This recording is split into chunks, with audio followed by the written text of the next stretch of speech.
Hey guys, this is Pharaoh 2091, and welcome back to Let's Play Phoenix Wright, Ace Attorney, Trials and Tribulations.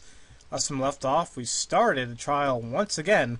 It turns out that through Mr. Armstrong being, giving us testimony, he said he put a mirror right in the middle of the restaurant for whatever reason, supposedly it's for decoration. But because of that, we've had a contradiction in depending on where the hell Victor Kudo was sitting and what he saw and blah blah blah. It was a crazy mess. So now we got to figure out the reason that all the contradiction in Mr. Kudo's testimony. So we got a couple choices here. He made a mistake. The ear doctor made a mistake, which okay, but the victim was a phony. Well, I don't know. I really don't think that. Although it may seem likely, I don't think Victor made a mistake, and we obviously don't know that much about the ear doctor, but all in all, I think the victim was probably a phony. This case is riddled with contradictions, yet there's one very simple answer that clears them all up. And what is that? The incident Mr. Kudo witnessed and the incident the victim experienced were two completely different events. What? Yes, the victim that Mr. Kudo saw wasn't Mr. Glenn Elg at all. It was an imposter, a phony pretending to be Mr. Elg. Obviously, unlike the victim, there was nothing wrong in the imposter's left eardrum. That's how he ended up wearing the earpiece in his left ear by mistake. Wow, that's a pretty, wow. I mean, that's a pretty huge statement there. Order! Order, court! Settle down or clear the courtroom! Quiet, Gramps. Why don't you clear out of here, huh? What did you say? Trite, are you saying that what Mr. Kudo saw was a setup? Yes. Someone pretended to be Glenn Elg and acted out the whole coffee poisoning. All for the express purpose of creating a witness out of one Mr. Victor Kudo. Get real, Trite. Why would anyone want to do that? Isn't it obvious? The thing Mr. Kudo was most insistent about was in his testimony was, and he brought the serving girl and she put something in it. Okay. Alright. It's so hard to believe, but there was one and only one reason to show Mr. Kudo this fake poisoning. To show Maggie Bird in the act of poisoning the coffee.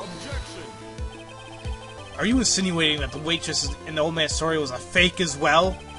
It's true that there were no other customers in the restaurant at the time, but it's also true that the chef was there. He would have noticed what was happening. That's right. Well, witness, if your restaurant really was the scene of such a theatrics, you would have known about it, correct?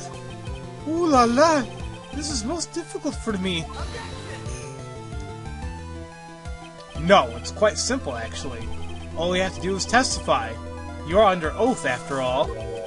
Was there, in fact, a phony at Tribulations that day? The defense demands that Mr. Armstrong tell the whole truth about what happened. The defense's request for additional testimony is accepted. You will accurately explain in detail the events in the restaurant that day. Oh, he seems a little reluctant to do so. You got something to hide, Mr. Armstrong? In the restaurant. La victim, Monsieur Elg, he came to my restaurant alone. I remember the old man arrived not long after him. There were no other customers. When he got word that he won the lottery, Mon Elg became very excited. Well, shortening from Monsieur, but whatever. It was approximately 5 minutes later that the poisoning incident occurred. No, there was no time for a phony to do the acting. Huh. Just so we're clear, there was no mirror in the restaurant after all. Je vous demande pardon. Forgive me, Your Honor. Yeah. I lied because I wanted this must be cleared up quickly. What you have just done is commit perjury, Mr. Armstrong. I'll decide how to punish you later. For now, we will hear your cross-examination, Mr. Wright. He took that perjury charge a bit too well. I'm guessing he'll be in more serious trouble after this cross-examination. Huh. Yeah, isn't perjury, like, really, really, really bad? I'm not sure the exact consequences of it, but all I know is he definitely don't want to be doing it. Alright. There's one thing I want to see here. He says he arrived not long after him. Well, that's kind of vague. I need a little bit more information on that. By old man, you mean Victor Kudo, correct? Oui, he comes often for my special coffee. I drank your coffee once, Mr. Armstrong. It's special, I'll give you that. It's worth a sip just for the experience. Oh, you make me so happy, monsieur. You are most welcome anytime. I said it was worth one sip, and nothing more. So old Mr. Kudo arrived at the restaurant around the same time as the victim. Maybe I should ask about his arrival in more detail. Nah, I wouldn't say how many minutes after. I want to know what time it was. Out of curiosity, about what time was that when Mr. Kudo arrived? Oh no, I cannot remember, monsieur. I believe we were told by a witness yesterday. Oh yeah, it occurred at 2:25. Does that perhaps jog your memory, witness? The incident happened about 20 minutes before he arrived, so the victim must have arrived between 2 and 2:10, no? Just after 2, huh? Thank you for your help in jogging my memory, monsieur. You are so wonderful. Ha ha ha! I can't sit here all the time and do nothing now, can I? Well, never mind. The time of day will be added to the witness's testimony. Oui, monsieur judge. Everything I do it for you. Merci bien. That's French, isn't it? Ha ha ha. I'm glad at least one person is in a good mood. He's even humming a song to himself. Oh, jeez. Okay. Well, I remember the old man arrived not long after him, just after 2. After 2, you say? Wait a minute. But this thing comes on at 1:30, and for 10 minutes. Wait, this incident occurred way after the whole incident. What the hell? We got a huge contradiction here. I'm afraid I've finally got you, Mr. Armstrong. What? Well, what do you mean? At the time in question, the victim was listening to the radio with his earpiece. The show he was listening to was Millionaire Radio. Each week they announced the winning numbers of a $500,000 lottery ticket. Oui, that must be the show Monsieur Elg was listening to. I can't see any problem with this testimony, Mr. Wright. I wonder. Uh-oh. You said the victim arrived at the restaurant after 2 p.m., correct? Oui, I am sure of it. I remember it perfectly now. I know it was that time because I just finished serving the lunch menu. Get to the point, Wright, if you have one. That show is broadcast live at 1:30 p.m., and it claims to be the most thrilling 10 minutes of your life. It's on the air at 1:30? Now, supposedly the victim made some noise when it was announced that he had won. And yet, I don't believe his cry of joy could have occurred after 2 p.m. Because the show had already finished more than 30 minutes earlier by that point in time. No! This victim we've been told about has done nothing but the impossible. Listen to the radio with a ruptured eardrum. Catching a show that was already over. There's only one conclusion that you can draw from these facts. This victim was an imposter acting out the poisoning 30 minutes after a real murder. Yes, there were 2 Glen Elgs in Tribulations that day. The real Glen Elg, now dead, having been poisoned by a real killer, and a phony Glen Elg acting out the events of Mr. Kudo for the witness. It certainly seems that way. I mean, if that wasn't the case, then how could you explain the time discrepancy? Quite a performance, Trite. You're almost on a roll. But sadly, you lack the rock-hard foundation of rhythm to build your song. What is this? Music Theory 101? Let's recap. According to your imaginative theory, it's not just after 2 p.m. The phony Elg is performing a play for the benefit of Mr. Kudo. How do you explain then where the real Glen Elg is? I don't believe I have to spill this out for the court. However, at the time, the real Glenn Elg was already dead. That's certainly the obvious conclusion.